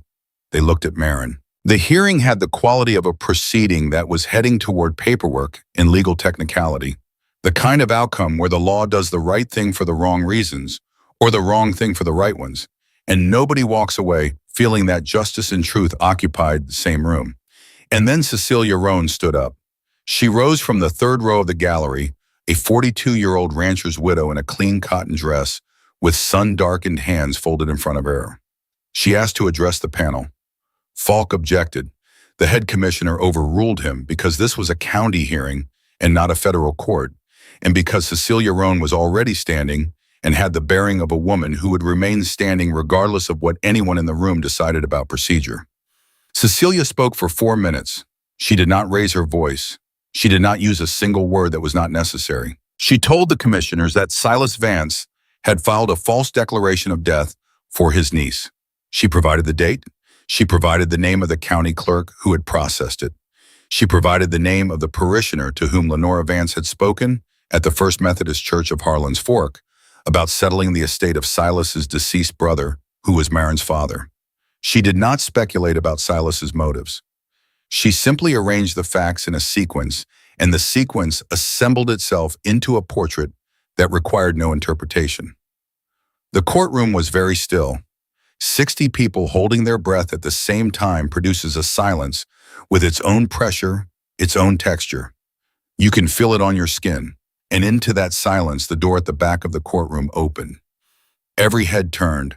The movement was simultaneous, 60 faces rotating toward the back of the room and then holding there. Because the person who walked through the door was not a lawyer or a witness anyone had expected. She was alone. She had come without Silas. She walked down the center aisle with her chin level and her hands at her sides in the particular expression of a person who has made a decision that cannot be unmade and has decided to carry it fully rather than in pieces. Lenora Vance. Marin turned with the rest of the room, and for the first time in nearly 3 years, she looked at the woman who had stood behind Silas in the kitchen doorway on the morning of September the 3rd and had said, "Thank God," and had meant it. Lenora was thinner than Marin remembered. The confidence that had armored her in Edwin's kitchen, the focused, forward-leaning confidence of a woman executing a plan was gone. What remained was something harder to name. Not courage exactly, not shame exactly. Something that lived in the territory between the two, where the most difficult decisions are made and where the cost of those decisions is paid. Lenora asked to speak. The commissioners, who by that point had stopped pretending they were running a conventional proceeding, allowed it. She did not defend Silas. She did not attack Marin. She spoke about herself. She said that she had married Silas Vance because she needed a roof and a future, and Silas had both, and that this had seemed like a reasonable transaction until she understood what the transaction required of her. She said that she had wanted Marin removed from the house, and she named the reason without dressing it the way Silas sometimes looked at his niece. Not the way an uncle should look at anyone. Lenore had seen it and could not name it and had removed the girl who caused it because removing the girl was the only action available to her inside that house. She said she had not known that Silas would declare Marin dead. She had not known about the inheritance. When she learned, she had wanted to speak. Silas had forbidden it. She had obeyed because obedience was the price of the roof, and the roof was the reason she had married him. She said the silence had become heavier than the roof was worth. She said she could not carry it any longer. She turned and looked at Marin directly. 30 feet of courtroom floor separated them. 20 strangers' knees. Two women who had lived under the same roof for 4 months and had never once spoken to each other as equals because Silas Vance had kept them on opposite sides of a wall he maintained through silence and control. And neither of them had understood until this moment in this room that the wall was his construction. That he had built it because two women who saw each other clearly were two women who might eventually see him clearly. And Silas Vance had spent his entire life ensuring that no one saw him clearly. "I cannot undo it," Lenore said. "Apology is not enough, but I can tell the truth. And the truth is that I was wrong." Marin looked at Lenore. She did not speak. She did not smile. She did not cry. She held Lenore's gaze for a long moment, and then she nodded once. A small, tight movement of the head that communicated acknowledgement without absolution. "I hear you. I see that this cost you something real. I will not pretend it did not happen, and I will not pretend it repairs anything. But I see you." It was the most Marin had to offer. It was more than Lenore had come expecting. And for a woman who had walked into a hostile courtroom alone to say a true thing at considerable personal cost, it was enough to stand on. 60 people turned to look at Silas Vance. He was sitting in the last row.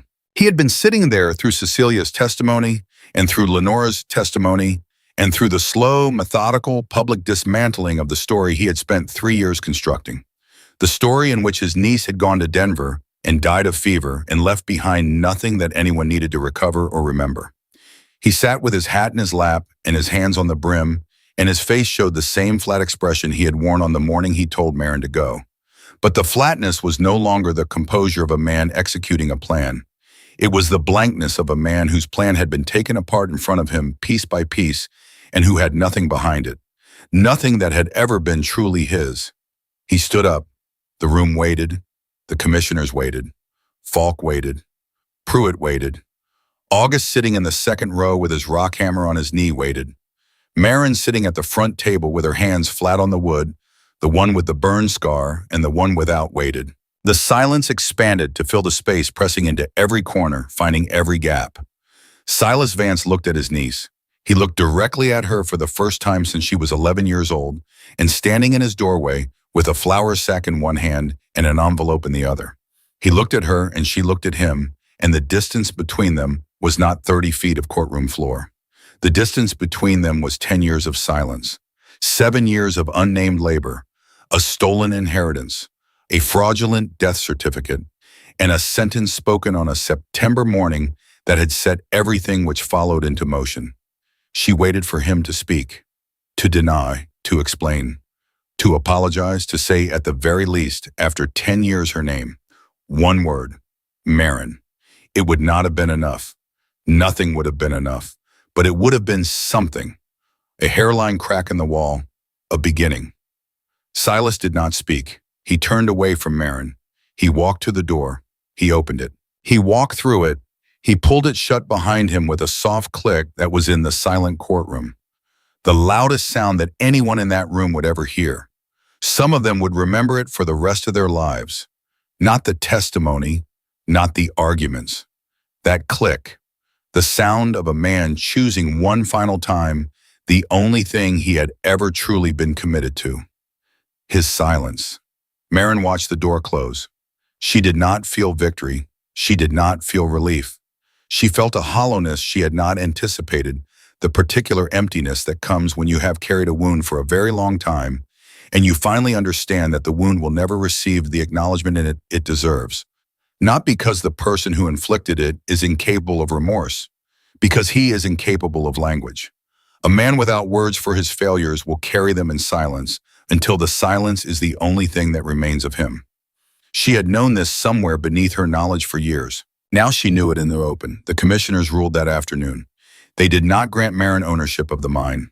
The law was not prepared to go that far.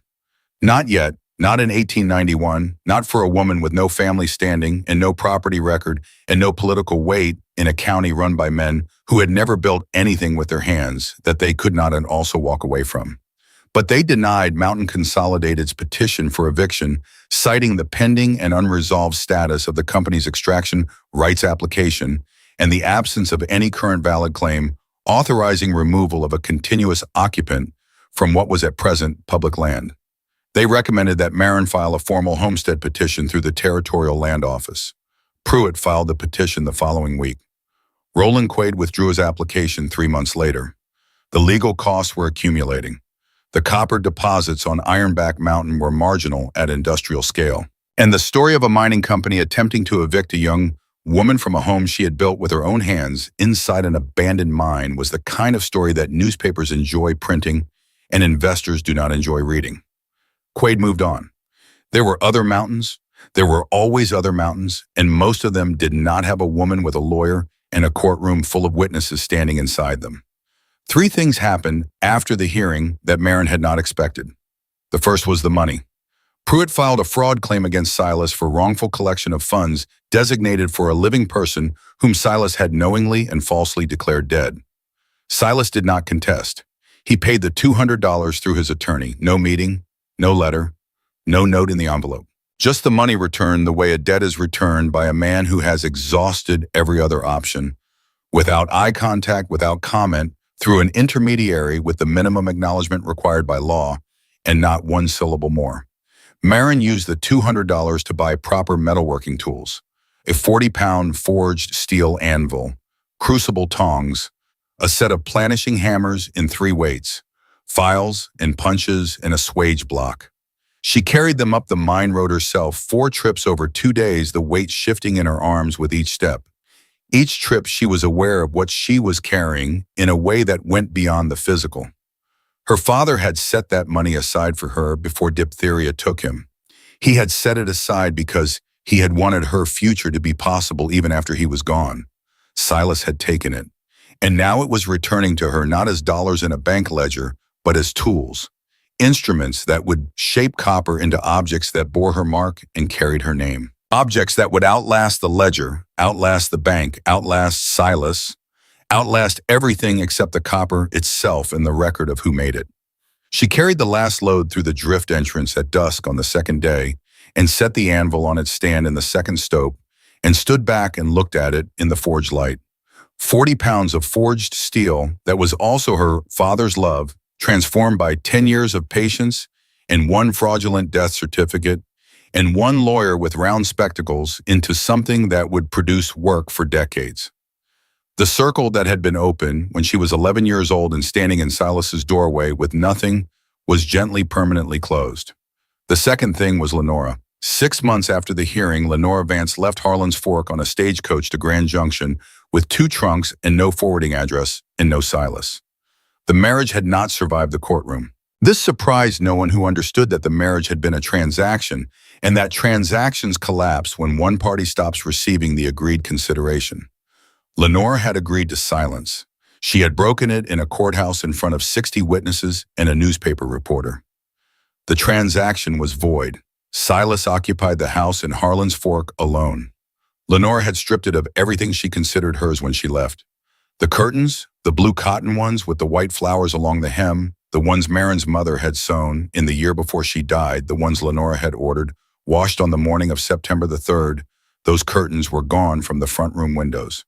Wherever Lenora took them, and Marin never learned where they were, no longer in the house where they had been used as a provocation and a test, and finally a reason for a girl to say the single quiet syllable that changed everything. Silas sat alone in the house with the empty window frames in the silence he had always preferred. But the silence was different now. He had administered it for years, shaped it, deployed it as a tool, used it to manage everyone who came too close to seeing him clearly. Now the silence administered him. It was the same silence. The difference was who was in control of it. The third thing was August. His lungs had been declining for years before the courtroom. 40 years of rock dust accumulates in the tissue the way sediment accumulates on a riverbed, layer by imperceptible layer, until the channel is no longer wide enough to carry what it once carried. He coughed more through the winter of 1891. His visits to the mine slowed from every 2 weeks to once a month. Each time he came, he was a little lighter, as though the mountain air that had kept the drift timbers hard and sound for 15 years was working differently on him, drawing something outward rather than holding it in. He came to the mine on an afternoon in late October when the aspens on Ironback were gold and trembling in a wind that carried the first cold of the coming winter. He rode his mule up the mine road and tied it to the head frame post and walked into the drift and sat on the stool that had been his stool for 2 years, though no one had ever said so, and drank coffee from the cup Maren had made for him, though she had never told him and he had never asked. They sat together in the quiet. The forge had been cooling since midday. The daylight beam in the second stope had already completed its slow crossing of the chamber floor and gone. "Do you know why I never built a house?" August said. Maren shook her head. "Because I believed that if I stopped moving, I would have to remember Bess. That if I kept walking from one creek to the next range to the next valley, Bess was just a place I had passed through. If I stopped, if I drove nails into lumber, if I hung a door, then Bess would be inside the house with me. And I was not certain I could sit with that without breaking." He held the cup in both hands the way a man holds something he is not ready to put down. "You stopped," he said. "You drove the nails, you hung the door, and your mother is inside these walls with you. That pot on the table, the way you keep the shelves, the way you cook. This place is built out of memory as much as it is built out of stone, and you did not break." Maren looked at him across the cooling forge, the white beard and the thin shoulders, the blue eyes that had been reading mountains for 40 years and had found in a hole in this particular mountain the thing they had been searching for in every creek bed and gravel bar and rock face since Bess died. Not gold, connection. "You came back every 2 weeks for 2 years, Maren said. "You said it was because I might need you. But you needed to come back. You needed a door to walk through. You needed someone to pour coffee for. You needed Bess to not be the last person you ever sat with."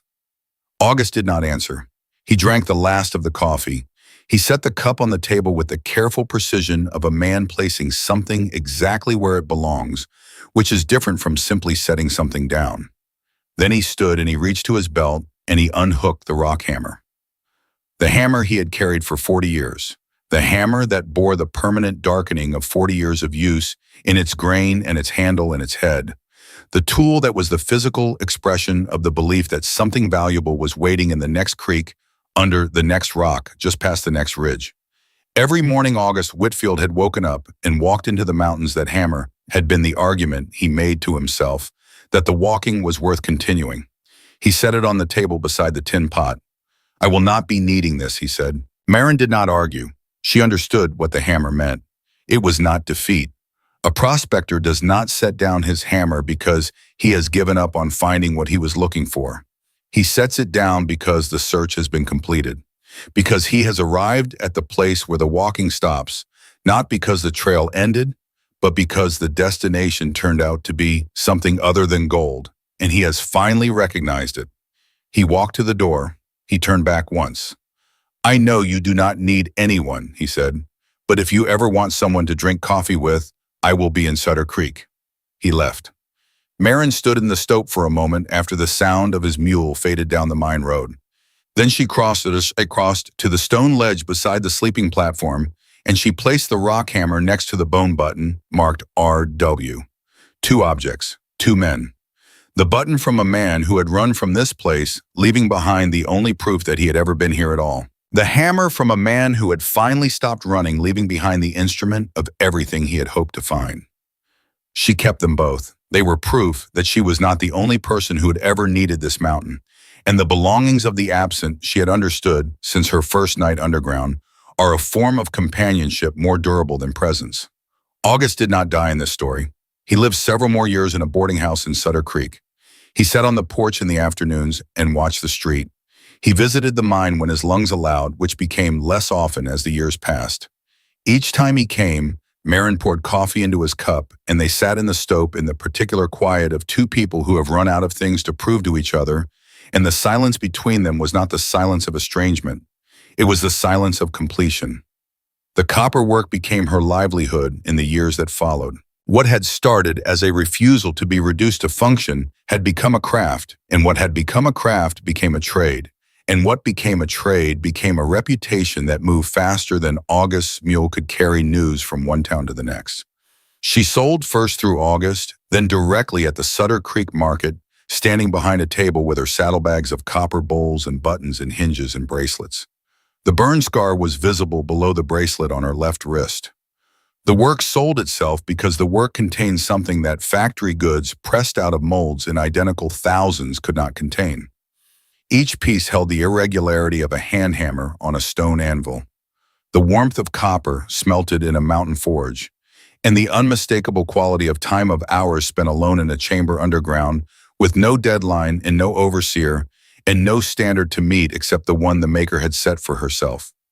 People who held her pieces could feel all of this in their hands.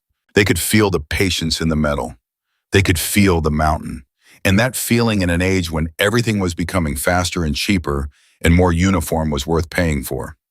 Then a reporter from the Colorado Territorial Courier rode up the mine road on a Wednesday morning in the spring of 1894 and knocked on the plank door and was admitted to the first stope, where he sat on August's stool and drank coffee from August's cup and turned slowly in the copper light, the way every first-time visitor turned, taking in the walls and the ceiling and the forge warmth and the evidence of years of solitary purposeful work.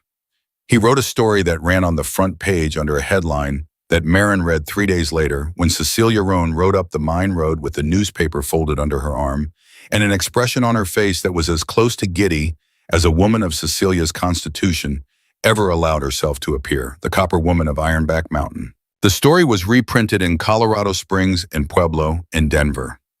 A magazine in Chicago picked it up. And then the mail orders came.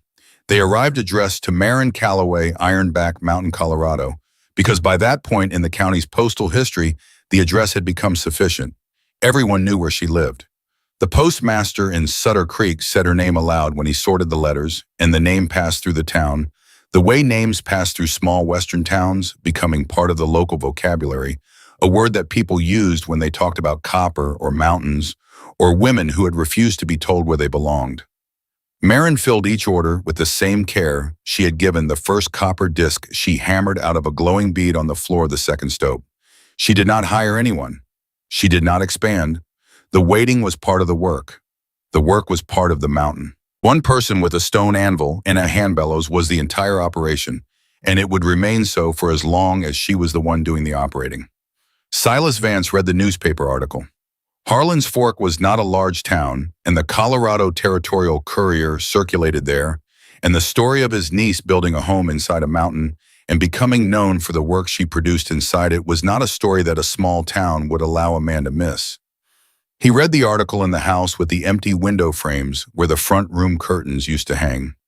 He read his niece's name in print, the name he had never spoken in 10 years of proximity and 4 years of distance. The name that was apparently being said by strangers in Denver and Colorado Springs and a magazine office in Chicago. The name that was being sorted aloud in the Sutter Creek post office every week by a postmaster who had probably never met her. Whatever Silas felt when he read it, he kept to himself. Because Silas Vance was a man who had spent his entire life keeping things to himself. He was not going to stop now. Not for a newspaper, not for a name, not for the knowledge that the girl he had spent years erasing had become more visible than he would ever be. He kept the silence that had always been his primary instrument. He kept it until 1903 when he died alone in the house in Harlan's Fork, the house with the empty windows 12 years after the courtroom, 12 years after the door had closed behind him with that soft, irreversible click. No letter had passed between him and Marin in those 12 years. No word, no visit. The silence between them was never broken. But a silence you choose is not silence at all. It is the loudest thing you will ever say. And Silas Vance said it for 12 years, and it outlasted him, and it will outlast this telling of it. Marin Calloway left the mine on Ironback Mountain in the spring of 1897. She was 27 years old. She had been inside that mountain in one form or another for 9 years. She did not leave because the mountain had failed her. She did not leave because she had grown tired of the work or the solitude or the cold or the particular quality of silence that a stone chamber produces when the forge has gone out and the daylight crack has gone dark and the mountain is simply holding its own counsel through the long night. She left because she was finished. Not finished in the sense that the work was complete. The copper in the walls of Ironback Mountain was, as Roland Quade's surveyors had noted, marginal at industrial scale. But it turned out to contain exactly enough copper for one woman with a rebuilt furnace and a stone anvil across 9 years of firelight. Not enough for a company. Not enough for shareholders and quarterly reports and extraction tonnage. Enough for Maren. Enough for the buttons and the hinges and the bowls and the bracelets. Enough for a life measured not in volume, but in the number of mornings she had woken in a home she built and walked to work she had chosen in a chamber where no one's authority existed except the limits of her own skill and the demands of the material in her hands. She was finished because she had come to the mountain with a flour sack and a tin pot and a skinning knife and a burn scar still raw from the first failed attempt. She was leaving with a trade and a name and a reputation that reached from the western slope of Colorado to a magazine office in Illinois. She was leaving with the knowledge earned across 9 years of stone and fire and solitude, and one morning in a courtroom where a door closed with a sound that told her everything she needed to know about the man behind it, that she could go anywhere and build anything. That the foundation of a life is not the land under it, or the walls around it, or the name on the deed. The foundation is the person who built it. And that person, wherever she went next, was going to be all right. She stood at the entrance to Drift Cut 3 on her last morning and looked back into the dark of the drift. The plank door stood open. She had built that door on a September evening nearly 9 years ago with salvaged planks and a copper wire handle working by firelight in a mountain she had never entered before that week. She had built it because a door is the line between exposed and sheltered, between a life that the world can interrupt and a life that requires the world's permission to enter. She had lived behind that door through 9 winters and 9 springs and everything the mountain and the law and the memory of Silas Vance had sent her way. And she had not broken. She turned away from the entrance and walked down the mine road toward the world. The mine on Ironback Mountain is still there. Drift Cut 3 still opens into the south face, though the plank door is long gone and the Douglas fir timbers have softened with a century of weather into something that crumbles at the touch. The stopes are empty. The forge is cold. The shelves Maren chiseled into the rock face are still visible if you carry a light into the first chamber and look carefully. The fire pit has blackened the stone beneath the ceiling fissure in a stain that 100 years of mountain air has not fully erased. The bone button is gone. August's rock hammer is gone. Time or weather or the mountain's slow, patient reclamation has taken them both. But the bracelet exists. The copper bracelet that Maren Calloway made in the winter of 1889 on the morning after the 5th attempt at the forge, when a bead of orange metal rolled across a flat stone and she laughed for the first time in over a year. The bracelet she wore every day for the rest of her life. The bracelet she never took off, not through the legal proceedings and not through the market days in Sutter Creek, and not through the years after she left the mountain when she built a studio in a stone building in a town that no longer needed to be named because she carried the mountain with her into every room she ever entered for the rest of her life. The bracelet she made for no practical reason except that making something beautiful in a dark place was the strongest argument she knew against the idea that surviving was sufficient. It sits today in a glass case in a small museum in Delta, Colorado. Beside it is a tintype photograph of a tall woman with black hair and gray eyes standing in front of a dark opening in a mountainside. Her shoulders are straight. Her hands are at her hoisted up eyes. The burn scar is visible on her left forearm, running from wrist to elbow beneath the bracelet she is wearing. And on her face, barely there, the faintest suggestion of a smile. Not the smile of a woman who has won something. The smile of a woman who has earned the right to stand wherever she is standing because she built the ground under her feet, one decision at a time in the dark alone with no one's permission and no one's help except an old man with a grief he could not set down, and a rancher's widow who recognized a tin pot across 20 years and an open gate. The card beneath the bracelet reads, "Copper bracelet, handmade circa 1889. Maren Calloway, Ironback Mountain, Colorado." Gift of the artist. Silas Vance never said her name. Not in 7 years under his roof. Not in the letter he sent through a deputy's hand with 6 lines and a pronoun where a name should have been. Not in the courtroom where he sat in the last row and watched everything he had built, in silence, come apart in the light. He turned away from her. He walked through the door. He never said Marin. But the Colorado Territorial Courier said it on the front page. And the Colorado Springs paper said it. And the Pueblo paper said it. And the Chicago Magazine said it. And the postmaster in Sutter Creek said it every week when he sorted the mail orders that came addressed to her by name from strangers in cities she had never visited, who had held a piece of her work in their hands and felt in the copper, something they could not entirely explain and wanted more of. And the museum card in Delta says it still. Marin, the name he could never speak, has outlasted him by more than a century. It will outlast this telling. It is on a card in a glass case beside a bracelet made from a mountain that was supposed to be worth nothing by a woman who was supposed to be dead in a county that was supposed to have forgotten her. None of those things turned out to be true.